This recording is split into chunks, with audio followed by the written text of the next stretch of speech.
नमस्कार मित्रों, मैं अनुराग नेमा अपने इस यूट्यूब चैनल के ज़रिए पुनः आपके सम्मुख उपस्थित हूँ और आशा करता हूँ आप सभी कुशल से होंगे। मित्रों, जो टॉपिक लेकर हम आपके सामने आज हैं, ये 3 सेक्शंस को कवर करेगा। मैं ब्रीफली इन सेक्शंस के नाम लूँगा। Section 43 CA, section 50C and section 56 two clause 7।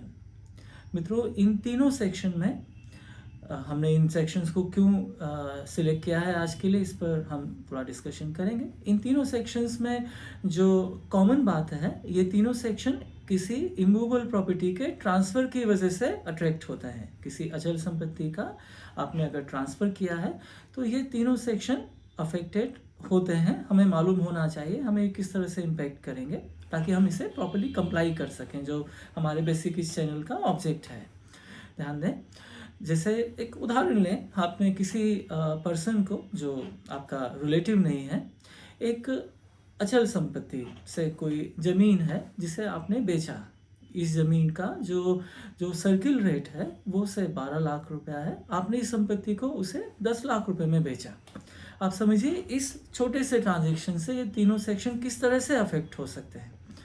हो सकता है ये ज़मीन आपने इन्वेस्टमेंट पर्पजेज़ के लिए ली हो या निजी उपयोग के लिए ली हुई हो और आप अब इसे बेच रहे हैं। यस, या हो सकता है आप कोई प्रॉपर्टी डीलर हैं, आपने इस प्रॉपर्टी को बेचने के लिए ही लिया था। मतलब ये प्रॉपर्टी आपके पास आपके स्टॉक के रूप में रखी हुई है, आप इसी में ही डील करते हो। ओके, ये दो अलग अलग एस्पेक्ट हैं। पहले एस्पेक्ट को समझिए, आपने इसे इन्वेस्टमेंट के पर्पज़ के लिए लिया था, जिसे अभी आपने 10 लाख रुपए में बेच दिया है। इसका अगर सर्किल रेट, जिसे हम कई बार कलेक्टर गाइडलाइन रेट भी कहते हैं, कई बार हम इसे स्टाम्प ड्यूटी वैल्यू भी कहते हैं, से 12 लाख रुपए है। क्वेश्चन है कि यहाँ आप पर इनकम टैक्स में क्या क्या कॉन्सिक्वेंसेस होंगे और जिसे आपने बेचा है उस पर क्या प्रभाव होंगे। समझिएगा, आपके पॉइंट ऑफ व्यू से आपका कैपिटल गेन क्रिएट होना है। यस, चूंकि एक कैपिटल एसेट का ट्रांसफ़र किया गया है। क्वेश्चन आता है ये कैपिटल गेन कितना होगा, कैसे कैलकुलेट किया जाएगा। हमने अपने जो प्रीवियस वीडियोस हैं उसमें कैपिटल गेन से रिलेटेड कुछ हल्का फुल्का डिस्कशन किया हुआ है। हम सभी समझ रहे हैं कि हमें जो सेल कंसिडरेशन है उससे हमारी जो इंडेक्स कॉस्ट ऑफ एक्विजिशन है, अगर लॉन्ग टर्म एसेट है या अगर शॉर्ट टर्म एसेट है तो कॉस्ट ऑफ एक्विजिशन लेस करना होगा। जो डिफरेंस होगा उसे कैपिटल गेन कहते हैं। ये सारे कैलकुलेशंस की निटी-ग्रिटी पे अभी हम नहीं जाएंगे। हमारा फोकस है कि हमारे लिए सेल कंसिडरेशन कितना लिया जाएगा। यहाँ पर सेक्शन 50C अट्रैक्ट होता है। ध्यान दीजिएगा, ये बड़ा इंपॉर्टेंस रखने वाला सेक्शन है। सेक्शन 50C अट्रैक्ट होता है अगर किसी इमूवेबल प्रॉपर्टी का ट्रांसफ़र किया जाता है। ये सेक्शन कहता है कि ऐसे केस में उस प्रॉपर्टी की एक्चुअल ट्रांजैक्शन वैल्यू, उसका एक्चुअल सेल्स कंसिडरेशन, जैसे इस केस में 10 लाख रुपए, एक्चुअल में आपने 10 लाख रुपए रिसीव करने हैं। ओके, ट्रांजैक्शन 10 लाख रुपए का है। एक्चुअल ट्रांजैक्शन वैल्यू या उसका सर्किल रेट या उसकी गाइडलाइन वैल्यू या उसकी स्टाम्प ड्यूटी वैल्यू, जहाँ जिस तरह से इसे जाना जाता हो। Okay, whichever is higher, मतलब अगर इसकी गाइडलाइन वैल्यू 12 लाख रुपए इस एग्जाम्पल में, तो हमारे लिए सेल्स कंसिडरेशन सेक्शन 50C की वजह से 12 लाख रुपए लिया जाएगा। ठीक है, एक दूसरा उदाहरण ले सकते हैं। से आपने इस प्रॉपर्टी को एक्चुअल में 10 लाख में ही बेचा है और इस प्रॉपर्टी की जो गाइडलाइन वैल्यू है से वो 10,50,000 है। अगेन, हम अगर रिसेंट जो अमेंडमेंट्स हुए हैं उसे इग्नोर करें तो फंडामेंटली आपका सेल कंसिडरेशन 50C की वजह से 10,50,000, 10,50,000 लिया जाएगा। फॉर्मूला वही है, एक्चुअल सेल्स कंसिडरेशन और स्टाम्प ड्यूटी वैल्यू और that circle rate, whichever is higher will be taken as your sales consideration. In this case 10,50,000, in previous case 12 lakhs. ठीक है, ये दो छोटे छोटे एग्जाम्पल हमने देखे। अभी ध्यान दें, हो सकता है आप बिल्डर हो या आप प्रॉपर्टी डीलर हो। ये जो लैंड था ये आपका स्टॉक इन ट्रेड था। अगेन से आपने इसे एक्चुअल 10 लाख रुपए में बेचा। आपने अगेन आइडेंटिफाई किया इसकी जो स्टाम्प ड्यूटी वैल्यू है केस 1 से 12 लाख है, केस 2 से 10,50,000 है। अगेन इन दोनों केसेस में सेक्शन 50C नहीं लगता। इस जगह, ऐसी जगहों पर सेक्शन 43C एप्लीकेबल होता है। अगर स्टॉक इन ट्रेड का ट्रांसफर किया जाता है तो सेक्शन 43C एप्लीकेबल होता है, जो बाद वही करता है, that is again stamp duty value और that sales consideration whichever is higher. Again वहाँ जब आपकी बिजनेस इनकम निकाली जाएगी, अगेन थोड़ा फर्क है, आप नोटिस कर रहे होंगे, है ना। अगर आपने इन्वेस्टमेंट के पर्पस के लिए प्रॉपर्टी ली थी तो जो ट्रांजैक्शन है वो कैपिटल गेन टैक्स इनवाइट करता है। अगर ये आपका स्टॉक इन ट्रेड था तो जो ट्रांजैक्शन है वो आपका बिजनेस प्रॉफिट या बिजनेस इनकम इनवाइट करता है। इन दोनों केसेस में अलग अलग सेक्शंस हैं। सेक्शन 50C अगर कैपिटल गेन का केस है, सेक्शन 43CA अगर बिजनेस ट्रांजैक्शन है। ओके, इन दोनों सेक्शन में कॉमन बात की गई है एक्चुअल सेल्स कंसिडरेशन और stamp duty value which are very higher. इन दोनों सेक्शंस में फर्स्ट केस में 12 लाख, दूसरे केस में 10,50,000 10,50,000 will be taken as your sales consideration. देखिए अगेन जो सेल्स कंसिडरेशन है उससे अगर कैपिटल गेन का कैलकुलेशन है, सेलिंग एक्सपेंसेस लेस कीजिए, इनडायरेक्ट कॉस्ट ऑफ एक्विजिशन और कॉस्ट ऑफ एक्विजिशन लेस कीजिए, सेक्शन 54 एक्सेट्रा के जो बेनिफिट्स हैं वो करें, वो बात की बातें हैं। अभी हम फोकस कर रहे हैं केवल सेल वैल्यू के ऊपर, जो फर्स्ट लिम्ब है हमारे लिए, ठीक है, सेल्स कंसिडरेशन। या अगर ये बिजनेस इनकम है तो भी हम अभी प्रॉफिट कैलकुलेशन पे फोकस नहीं कर रहे हैं, हम अगेन केवल और केवल प्रॉफिट लॉस अकाउंट के क्रेडिट साइड जो फिगर लिखा जाता है that is again sales consideration और सेल्स वैल्यू पे फोकस कर रहे हैं, ठीक है। ये एक बेसिक चीज है जो सेक्शन 50C या सेक्शन 43CA की बात हमने की। अब जिसे हमने बेचा, जिसे हमने ये प्रॉपर्टी ट्रांसफर की है, उसके पॉइंट ऑफ व्यू से थोड़ा समझते हैं। वहाँ पर जो सेक्शन एप्लीकेबल होता है दैट इज सेक्शन 56(2)(7) या आज की डेट में अगर बात करें तो सेक्शन 56(2)(10). ओके, ये जो सेक्शंस हैं ये बायर के पॉइंट ऑफ व्यू से कुछ कॉन्सिक्वेंसेस क्लियर करते हैं। अगेन इन दोनों जगहों पर अगर हमारा ये से कैपिटल गेन है या हमारा ये बिजनेस प्रॉफिट है, इसके बायर, इस एसेट के बायर के पॉइंट ऑफ व्यू से बात करें, ये सेक्शन 56(2)(7) कहता है या सेक्शन 56(2)(10) कहता है कि किसी पर्सन को अगर कोई अचल संपत्ति, कोई इमूवेबल प्रॉपर्टी रिसीव होती है, वहाँ यदि उसकी जो अमाउंट, उसकी जो प्राइस पे की गई है उसके स्टाम्प ड्यूटी वैल्यू से अगर कम है, जैसे इस केस इन दो एग्जांपल्स में हम देख सकते हैं 10 लाख रुपए आपने दिए हैं, हम अब बायर के पॉइंट ऑफ व्यू से बात करने लगे, है ना। सेलर के पॉइंट ऑफ व्यू से उसे मिले थे, बायर के पॉइंट ऑफ व्यू से उसने पे किए हैं। उसने अगर 10 लाख पे किए हैं उस प्रॉपर्टी के लिए, उस अचल संपत्ति के लिए जिसका सर्किल रेट 12 लाख है या 10,50,000 है, समझिए, उसे 12 लाख रुपए की चीज़ 10 लाख रुपए देकर मिल रही है। सेक्शन 56(2)(7 या 10 कहता है कि ये 2 लाख रुपया उसके लिए गिफ्ट ट्रीट किया जाएगा, या उसे जितने कम की ये प्रॉपर्टी पड़ी उतना उसके लिए गिफ्ट, उसके हैंड्स में गिफ्ट ट्रीट करते हुए इनकम फ्रॉम, उसकी इनकम फ्रॉम अदर सोर्सेज में चार्जेबल टू टैक्स होगा। मतलब फर्स्ट एग्जाम्पल या फर्स्ट केस में that is ₹2 lakh, second example में इट इज ₹50,000। इसे अपने इनकम टैक्स रिटर्न में अपनी गिफ्ट इनकम के रूप में, income from other sources head में शो करना होगा बिकॉज ऑफ सेक्शन 56(2)(7 और सेक्शन 56(2)(10। ये बड़ा इम्पोर्टेंस रखने वाला सेक्शन है, ये बहुत बेसिक चीज़ें हमने अभी बात की।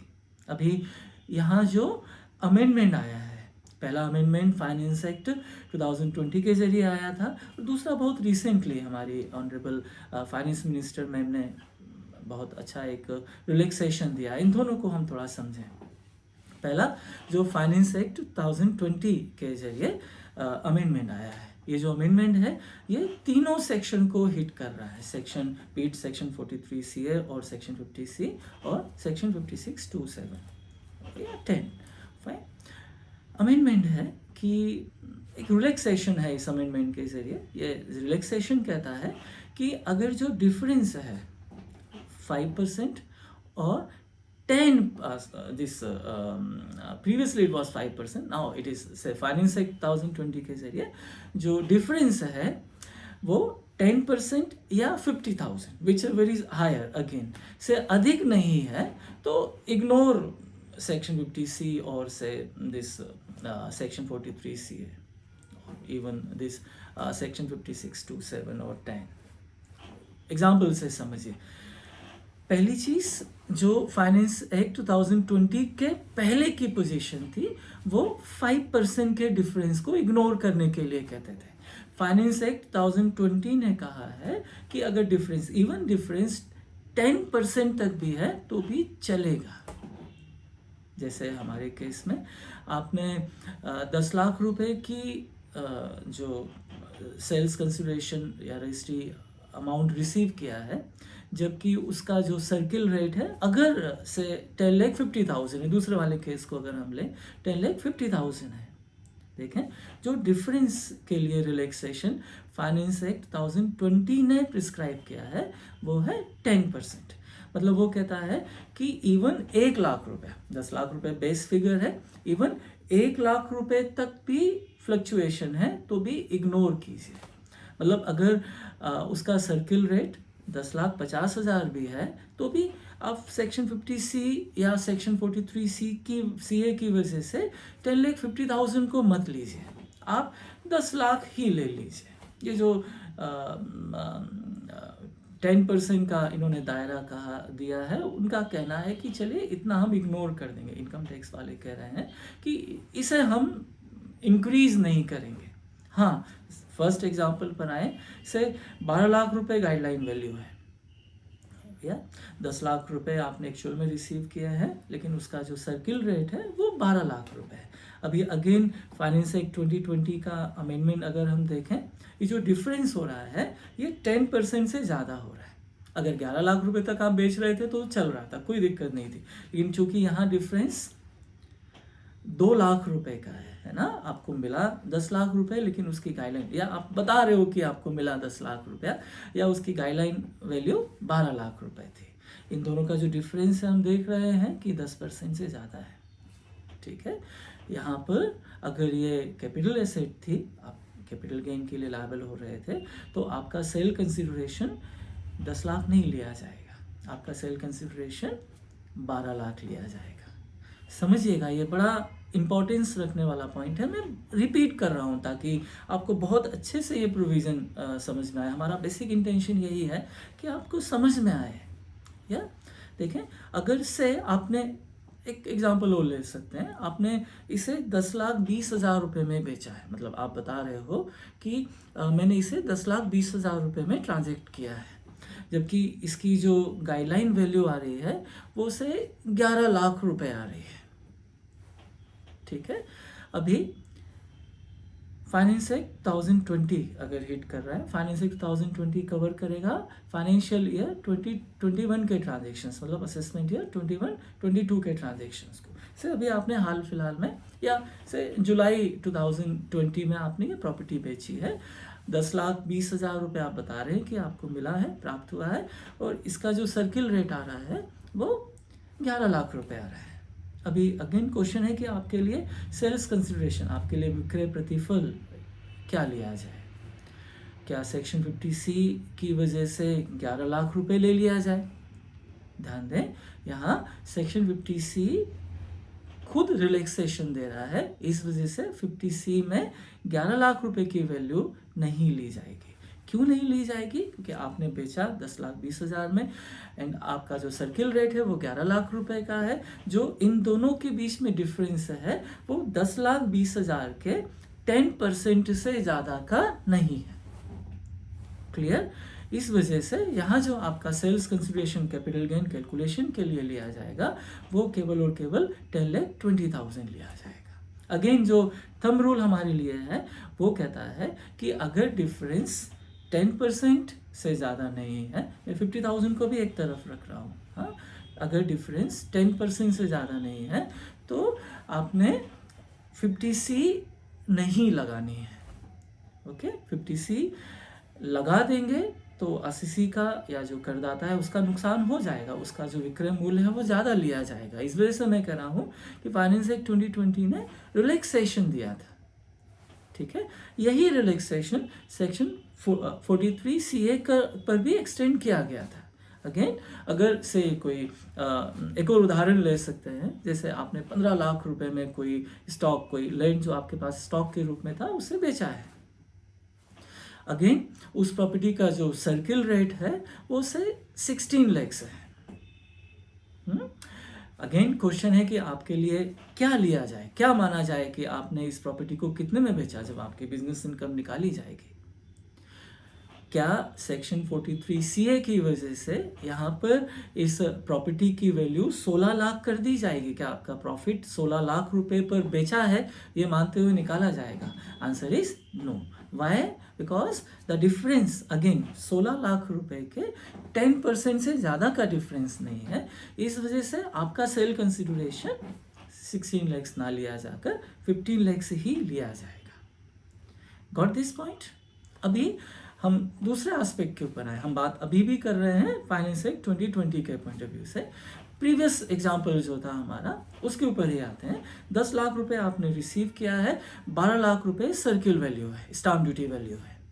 क्या होगा? अगेन यहाँ पर से ये आपका स्टॉकिंग ट्रेड है। अगर स्टॉकिंग ट्रेड है तो हम बात कर रहे होंगे बिजनेस इनकम कैलकुलेशन की। यहाँ पर आपने देखना है कि डिफरेंस कितने का है। 10 लाख रुपए आपको मिले एंड जो डिफरेंस हो रहा है वो 10% से ज़्यादा हो जा रहा है। फाइनेंस एक्ट 2020 में जो क्राइटेरिया था दैट वाज 10%, चूँकि डिफरेंस 10% से ज़्यादा हो जा रहा है। इस केस में 20% हो जाता है। 12 लाख रुपए में बेचा है आपने, 2 lakh divide by 10 lakh into 100 है ना, 20% हो जाता है। सेक्शन 43 CA हिट कर जाएगा। इस वजह से ये माना जाएगा कि आपने इस प्रॉपर्टी को 12 लाख में बेचा है। जब आप अपना बिजनेस इनकम, जब आप अपना बिजनेस प्रॉफिट कैलकुलेट करेंगे तो प्रॉफिट लॉस अकाउंट के क्रेडिट साइड आप 12 लाख रुपए लेकर कैलकुलेशंस करेंगे, ना कि 10 लाख जो आपको एक्चुअल में मिला है। हो सकता है ये आपकी कैपिटल एसेट हो, वही फैक्ट्स, वही फिगर्स हम ले लेते हैं। 10 लाख रुपए आपको एक्चुअल में मिले, 12 लाख रुपए उसका सर्किल रेट है। ये आपका जो कैपिटल गेन कैलकुलेशन होगा वहाँ, चूंकि अगेन डिफरेंस 10 लाख से ज़्यादा है, अगेन कैपिटल गेन निकालने के लिए आपका सेल कंसिडरेशन 12 लाख लिया जाएगा। रीजंस क्या है? सेक्शन 43 CA अगर हम business calculation, business income calculate कर रहे हैं, सेक्शन 50C अगर हम आपका कैपिटल गेन कैलकुलेट कर रहे हैं। जो सेक्शन 50C या सेक्शन 43 CA में कॉमन बात है वो है इन दोनों ने फाइनेंस एक्ट 2020 के जरिए 10% का रिलैक्सेशन दिया है। अदरवाइज ये सेक्शंस अट्रैक्ट हो जाते हैं और इनके अट्रैक्ट करने का कॉन्सिक्वेंस ये होता है कि आपके sales consideration, actual sales consideration ना लिए जाकर स्टाम्प ड्यूटी वैल्यू ले ली जाती है। इसका दूसरा एस्पेक्ट देखें, जिसे ये प्रॉपर्टी परचेज करनी है उस पर भी इन सेक्शंस की जो रिलैक्सेशंस हैं वो एप्लीकेबल हो रहे होंगे।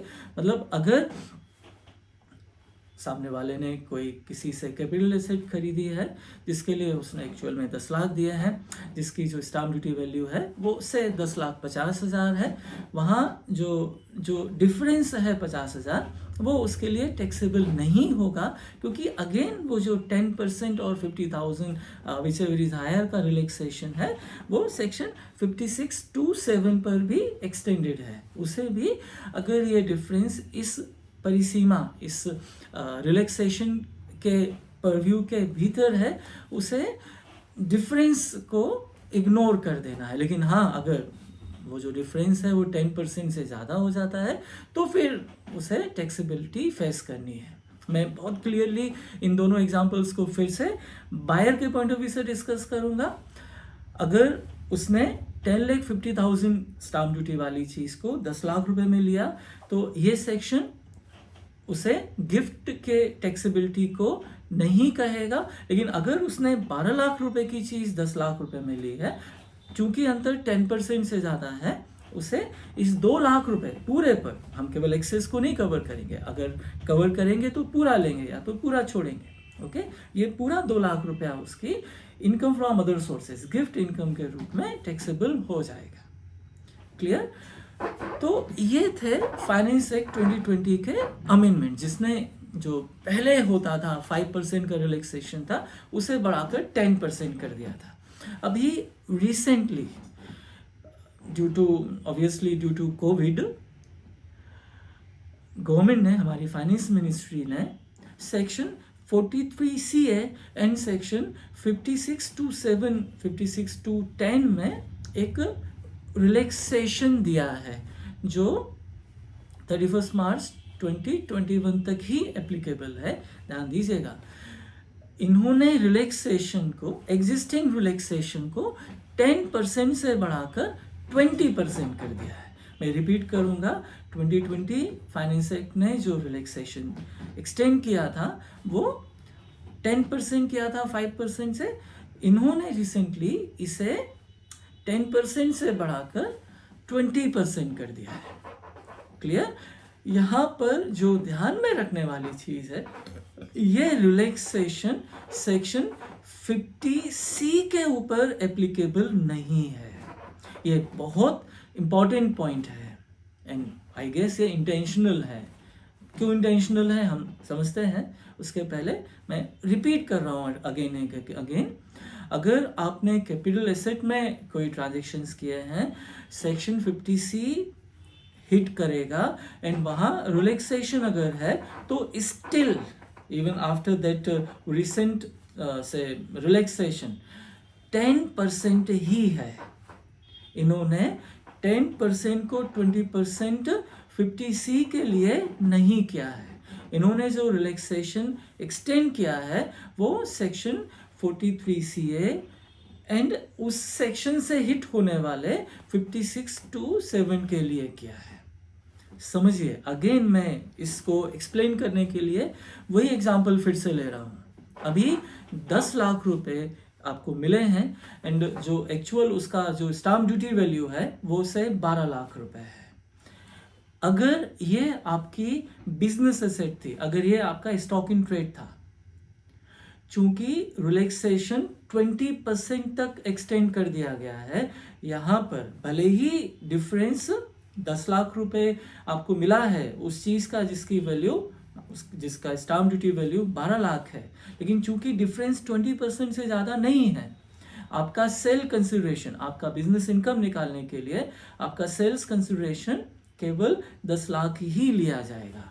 एंड जिसे आपने इसे सेल किया है, जो इस प्रॉपर्टी में जो इन्वेस्ट कर रहा है, उसे भी गिफ्ट इनकम के रूप में कोई अमाउंट टैक्सेबल नहीं होगा।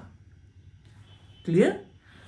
ये बात हुई बिल्डर या प्रॉपर्टी डीलर के साथ किए गए ट्रांजैक्शंस के रिलेशन में। अगर यही एग्जांपल हम किसी इन्वेस्टर के पॉइंट ऑफ व्यू से डिस्कस करें, जिसने इस प्रॉपर्टी को इन्वेस्टमेंट के पॉइंट ऑफ व्यू से लिया हुआ था, उसके लिए कैपिटल गेन हो रहा है। 10 लाख रुपए मिले, 12 लाख रुपया सर्किल रेट है।